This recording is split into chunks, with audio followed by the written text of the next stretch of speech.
494 Australia का एक ऐसा वीजा है जो आपको एक पीआर का अश्योरेंस तो देता ही है, लेकिन अगर आपके पास जो मेन रिक्वायरमेंट है उसके 3 इयर्स का वर्क एक्सपीरियंस और 6 ईच और स्किल असेसमेंट ये नहीं भी है, फिर भी बहुत सारे डामा और लेबर एग्रीमेंट के पाथवेज हैं जिनको यूज करके आप कम से कम एक्सपीरियंस में 494 का पीआर का पाथवे आप अक्वायर कर सकते हैं और लेटर ऑन 191 यूज करके अपना पीआर भी कर सकते हैं।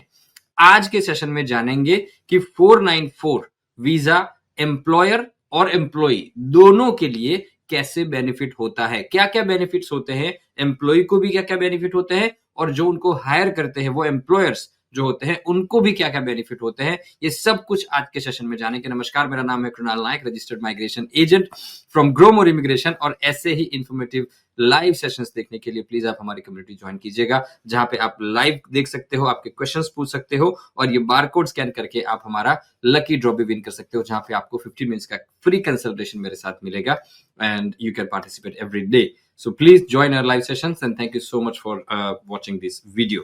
तो चलिए शुरू करते हैं आज का सेशन, जहां पे 494 में आपको एक्सप्लेन करता हूं कि 494 में जाने का मेन फायदा क्या है। चलिए, आप सभी को पता है, मैंने वीडियो पब्लिश कर दिए है 186 वीजा के बारे में, जहां पे आपको एक्सप्लेन किया है कि 186 वीजा क्या है और उसमें नॉमिनेशन और वीजा के रिक्वायरमेंट्स क्या है। अब 494 वीजा ऐसा है जहां पे आपको रिक्वायरमेंट्स जो है उसके वो similar to 186 visa हैं। Let me share my screen and I'll explain to you कि what are the requirements we should mainly focus on।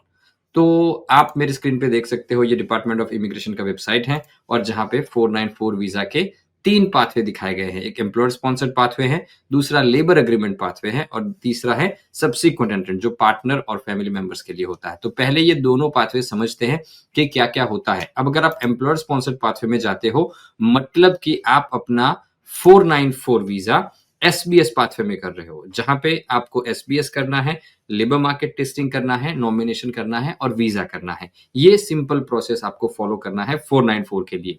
अब जब आप ये प्रोसेस करने जाते हो एम्प्लॉयर स्पॉन्सर्ड स्ट्रीम के अंदर, तब आपके पास स्टैंडर्ड रिक्वायरमेंट आपको मीट करने पड़ेंगे, जो आपके 186 के रिक्वायरमेंट हैं, जहां पे आपको आपके एम्प्लॉयर जो है उनको भी आपको नॉमिनेट करना पड़ेगा। उनका पहले एम्प्लॉयर के जो प्रोसेस है मैं आपको समझा देता हूं कि एम्प्लॉयर को क्या करना पड़ेगा। पहले एसबीएस करना पड़ेगा, स्टैंडर्ड बिजनेस स्पॉन्सरशिप, वो अप्रूवल उनका आ जाता है। उसके बाद उनको लेबर मार्केट टेस्टिंग करना है और उसके बाद उनको जो भी कैंडिडेट को स्पॉन्सर कर रहे हैं उसको नॉमिनेट करना है। ये 3 स्टेप हो जाएंगे एम्प्लॉयर के, और चौथा स्टेप जो नॉमिनेशन का होगा वो होगा वीजा कैंडिडेट का। अब ये चारों स्टेप में जो रिक्वायरमेंट्स होते हैं वो मेनली वीजा एप्लीकेंट के सिमिलर टू 186 में जो रिक्वायरमेंट्स हैं वही रिक्वायरमेंट्स हैं, लेकिन फर्क क्या है वो भी मैं आपको समझाता हूं।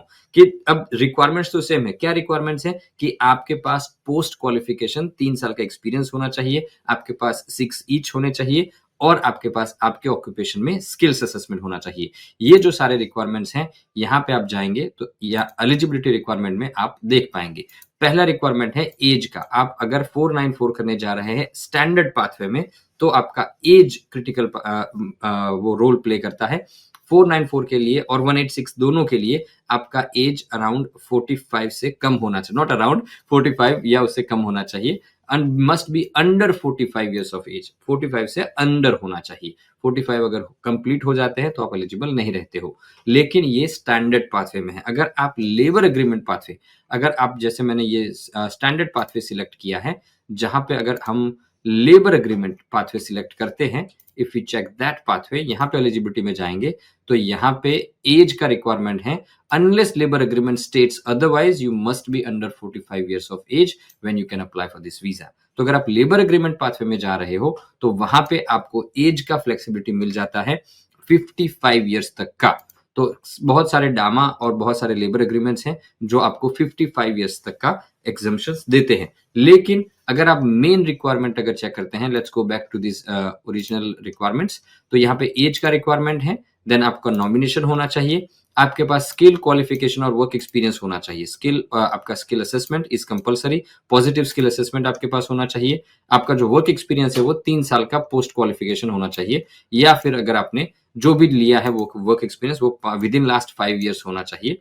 not alternatively. This is, you must have employed in the nominated occupation for last 3 years. आपका 3 साल का full time post qualification experience होना चाहिए based on the skill level required for the nominated occupation. आपका स्किल लेवल, मान लीजिए कि chef अगर आप कर रहे हो तो डिप्लोमा लेवल आपका खत्म होना चाहिए और डिप्लोमा के बाद जो आपने जो वर्क एक्सपीरियंस लिया है वही कंसिडर होगा. Generally you should have gain your work experience with in last 5 year. Generally word use किया गया है कि आपका जो वर्क एक्सपीरियंस दिखा रहे हो 3 साल का, वो लास्ट 5 ईयर्स के अंदर होना चाहिए. और आपके पास पॉजिटिव स्किल असेसमेंट, इंग्लिश आपका कंपिटेंट होना चाहिए. जो कंपिटेंट इंग्लिश के रिक्वायरमेंट्स है वो मैंने सारे रिक्वायरमेंट्स एक अलग से वीडियो बनाए हैं सारे वीजा के लिए, स्टूडेंट वीजा के लिए, 482 के लिए और जनरल स्किल माइग्रेशन के लिए. तो वहां पे जो कंपिटेंट इंग्लिश का रिक्वायरमेंट है वो आपको मीट करना है, बाकी सारे रिक्वायरमेंट्स कॉमन है. सो मेनली अगर स्टैंडर्ड पाथवे में 494 करने जा रहे हैं तो बेसिकली आपको जो 186 के रिक्वायरमेंट्स हैं वही रिक्वायरमेंट्स मीट करने हैं as a candidate. As an employer अगर आप देख रहे हैं तो as an employer requirements most likely 482 visa, 494 visa और 186 वीजा में सेम रहते हैं, जहां पे आपको जेन्युइन पोजीशन दिखाना है, आप ऑस्ट्रेलियन मार्केट सैलरी रेट पे कर रहे हो वो दिखाना है, और आपको मेनली आप जो जेन्युइन पोजीशन में एम्प्लॉय को पे कर पाओगे और उनको जो पे कर रहे हो वो किसी ऑस्ट्रेलियन एम्प्लॉय से कम नहीं पे कर रहे हो, वो सारी चीजें आपको प्रूव करनी पड़ेगी. लेकिन अब सबसे ज्यादा फायदेमंद बात करते हैं कि अगर आप 494 वीजा करने जा रहे हो और अगर आप 186 वीजा करने जा रहे हो तो उसमें मेन डिफरेंस क्या है. तो मेन डिफरेंस है ऑक्यूपेशन लिस्ट का. अगर आप 186 में जाएंगे तो MLTSSL वही ऑक्यूपेशन लिस्ट आपको लागू होगा, जबकि अगर आप 494 वीजा में जाते हैं तो आप ROL जो रीजनल ऑक्यूपेशन लिस्ट है वो पूरा ऑक्यूपेशन लिस्ट आप एक्सेस कर सकते हैं. Let me share my screen and show you कि what is the difference between those two lists. Okay, मेरा स्क्रीन कहाँ गया? Okay, let's share this screen. अगर आप ये स्क्रीन मेरा देखते हो तो यहाँ पे 494 वीजा के ऑक्यूपेशन का लिस्ट दिया गया है. ये जो लिस्ट है, लेट मी जूम इन, ये जो लिस्ट है टोटल नंबर ऑफ ऑक्यूपेशन अगर आप मेरी स्क्रीन पे देख रहे हो तो यहाँ से, okay let me zoom out little bit. Okay, ये ठीक है ना. तो ये medium to long term strategic list है. जो medium to long term strategic list है वो सिर्फ 186 के लिए ही लागू होगा और 189 के लिए, ये बाकी ऑक्यूपेशंस लागू नहीं होते. सो MLTSSL तो डेफिनेटली 494 के सारे ऑक्यूपेशंस के लिए लागू होता है, विच इज 216 ऑक्यूपेशन. लेकिन जो 494 है वहां पे ये ROL रीजनल ऑक्यूपेशन लिस्ट है, ये भी लागू होता है.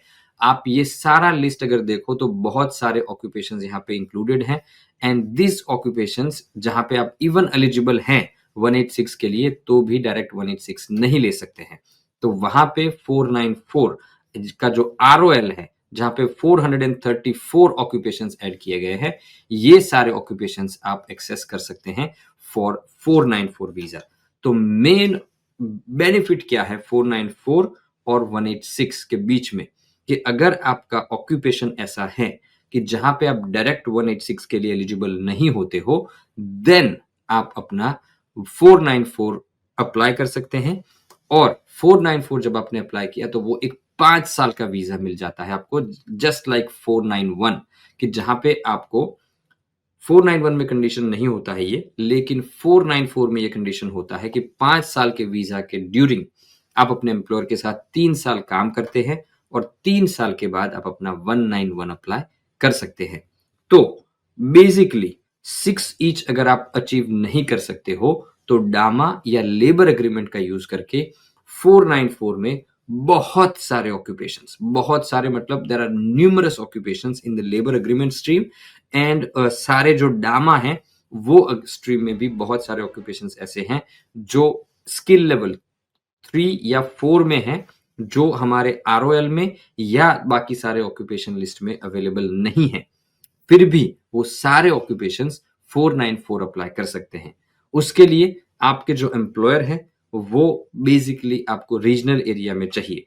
This is the key requirement कि अगर आपके एम्प्लॉयर मेट्रो एरिया में है तब आप 494 वीजा अप्लाई